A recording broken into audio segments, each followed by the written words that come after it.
Hello friends, मैं शंकर स्वागत करता हूं आपके अपने यूट्यूब चैनल शंकर एजुकेशनल अड्डा में।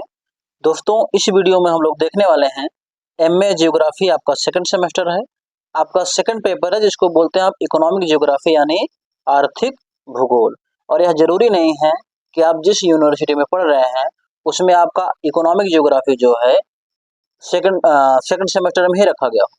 चाहे आप एमए कर रहे हैं, चाहे आप बीए कर रहे हैं, चाहे जिस यूनिवर्सिटी से जिस भी सेमेस्टर में अगर आपका इकोनॉमिक जियोग्राफी है तो वीडियो आपके लिए काफी ज्यादा कारगर है। भैया, इसमें हम देखने वाले हैं दीर्घोत्तरीय प्रश्न। प्रश्न क्या है हमारा? उद्योगों का अस्थानीकरण। ठीक है ना?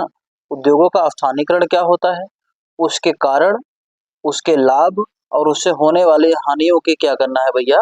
विवेचना करना है। चलते हैं आगे, बढ़ते हैं देर न करते हुए।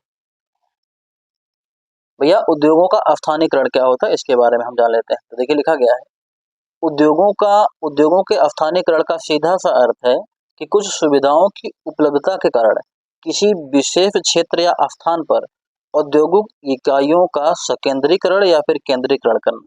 कहने का मतलब यह है कि किसी खास स्थान पर कुछ खास सुविधाएं अगर उपलब्ध होती हैं तो वहाँ उद्योगों को स्थापित करने की प्रक्रिया को ही क्या बोलते हैं? उद्योगों का स्थानीकरण कहलाता है। ठीक है ना? क्या होता है? किसी खास स्थान पर, ठीक है ना, किसी खास स्थान पर, किसी विशेष क्षेत्र पर वहाँ के जो है औद्योगिक इकाइयों का स्थापित करना, उद्योगों को स्थापित करना, ये क्या कहलाता है भैया? उद्योगों का स्थानीकरण कहलाता है। ठीक है ना? जैसे आपका बंगाल में जूट उद्योग और फिरोजाबाद में आपकी कांच की चूड़ी उद्योग जो है। ठीक है ना? आई थिंक इतना आपको समझ में आ गया होगा। चलते हैं आगे, बढ़ते हैं। अब हम भैया कारक देख लेते हैं, उद्योगों के स्थानीयकरण के कारक क्या है। ठीक है ना? तो कारक में लिखा गया है कि उद्योगों के स्थानीयकरण को प्रभावित करने वाले कारकों को मोटे तौर पर निम्नलिखित वर्गों में रखा जा सकता है। कौन कौन से हैं भैया? पहला, प्राकृतिक या भौतिक कारक। दूसरा क्या है आपका? आर्थिक कारक। तीसरा क्या है? राजनीतिक कारक। और चौथा है आपका अन्य कारक। ठीक है ना? अन्य कारक में ढेर सारे कारक आपको सम्मिलित मिलेंगे। आई थिंक इतना आपको क्लियर हो गया होगा। अगर इतना क्लियर हो गया है, चीजें समझ में आ रही हैं, तो चैनल को सब्सक्राइब कर लीजिए और इस वीडियो को लाइक करना मत भूलिए। और जिस भी व्यक्ति को इसकी जरूरत है, जो भी आपका सेकंड सेमेस्टर में है या फिर जिस भी आपके मित्र को, आपके रिलेशन में इकोनॉमिक जियोग्राफी की जरूरत है, उसके लिए पास ये वीडियो आप शेयर कर सकते हैं ताकि वो पढ़े और आगे बढ़े, क्योंकि पढ़ेगा इंडिया तभी तो बढ़ेगा इंडिया। ठीक है ना? चलते हैं आगे, बढ़ते हैं।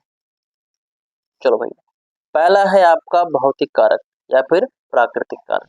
तो प्राकृतिक कारक में क्या है? जलवायु की परिस्थितियां जो होती हैं, कच्चे माल की उपलब्धता जो है, बिजली के स्रोतों को आदि जो है प्राकृतिक कारकों के रूप में सम्मिलित किया गया, शामिल किया गया है। ठीक है ना?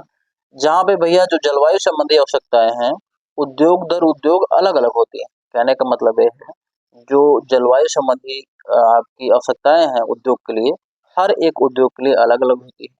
इसीलिए जो है किसी विशेष उद्योग के लिए अनुकूल जलवायु परिस्थितियां एक महत्वपूर्ण विचार है। आई थिंक इतना आपको क्लियर हो गया होगा। आगे बढ़ते हैं। आगे क्या?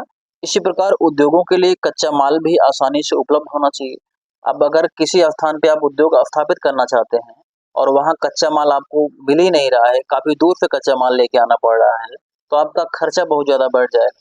तो वहाँ आपको उद्योग स्थापित करने से मतलब ही क्या है? ठीक है ना?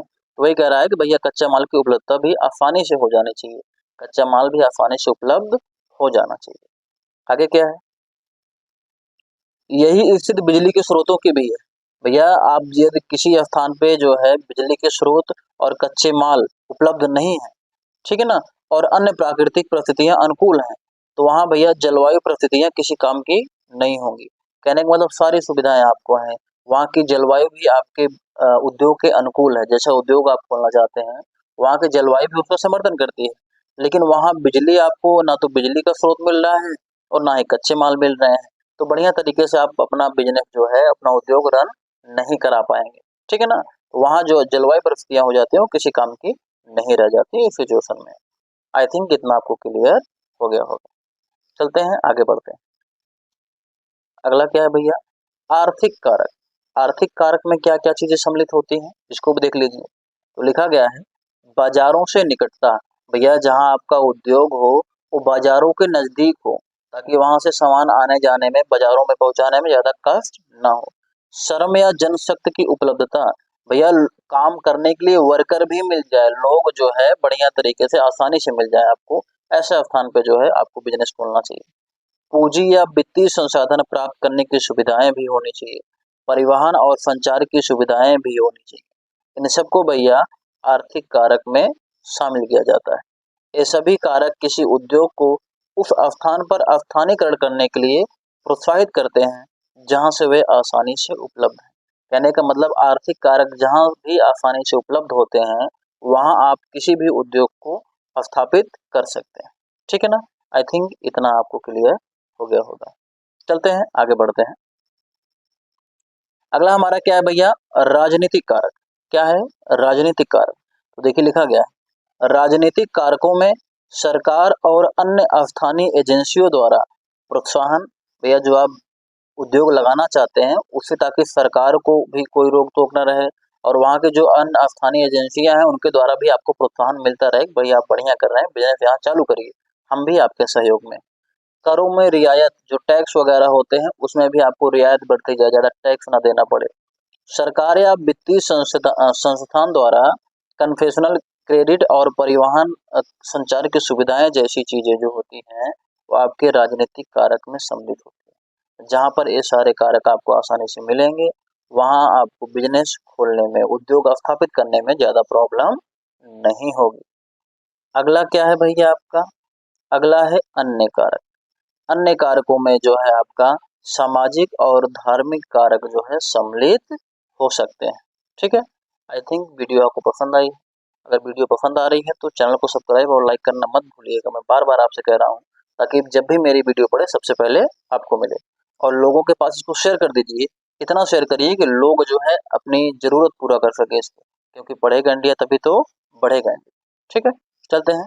अब आज के लिए विदा लेते हैं क्योंकि भैया वीडियो ज़्यादा लंबी हो जाएगी। इसका जो आगे का पार्ट है यानी स्थानीयकरण के लाभ वगैरह वो हम अगली वीडियो में देखेंगे। अगली वीडियो आपको कल मिल जाएगी, तो उसके लिए चैनल को सब्सक्राइब कर लें ताकि वीडियो आपको आसानी से मिल सके। ठीक है ना? इसके बारे में क्या करेंगे हम कल देखेंगे, नहीं तो वीडियो बहुत ज़्यादा लंबी। चलते हैं, मिलते हैं आपसे अगली वीडियो में।